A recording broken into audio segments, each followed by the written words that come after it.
Selamat sore Indonesia, Anda menyaksikan seputar Bali terkini pukul 16 WITA.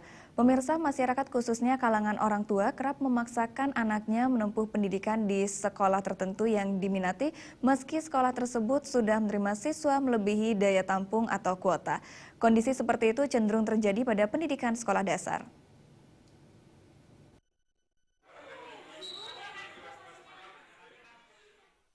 Ketersediaan sarana dan prasarana pembelajaran yang lengkap dan memadai merupakan faktor penting mencapai pendidikan yang bermutu.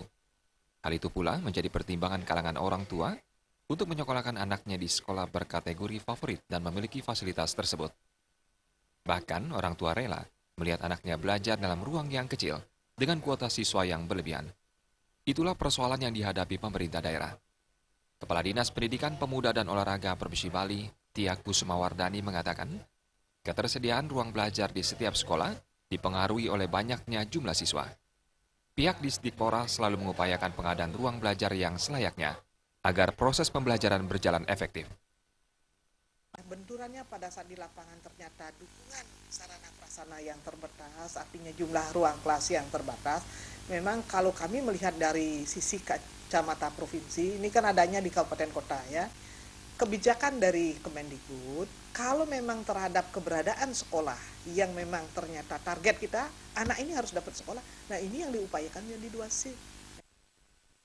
Tia Kusumawardani menambahkan pada tahun 2017 nanti, pengelolaan pendidikan di tingkat SMA, SMK, dan sederajat akan dikelola oleh provinsi. Tentu hal tersebut akan berimbas pada pemerintah kabupaten kota. Pemerintah kabupaten kota akan memiliki ruang lebih dalam penyelenggaraan dan pengadaan sarana prasarana pada pendidikan sekolah dasar dan menengah.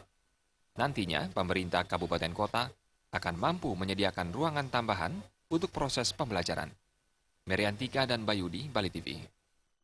Pemirsa, demikian seputar Bali terkini kali ini. Nantikan informasi menarik kami dalam seputar Bali terkini pukul 22.30 WITA. Salam Indonesia.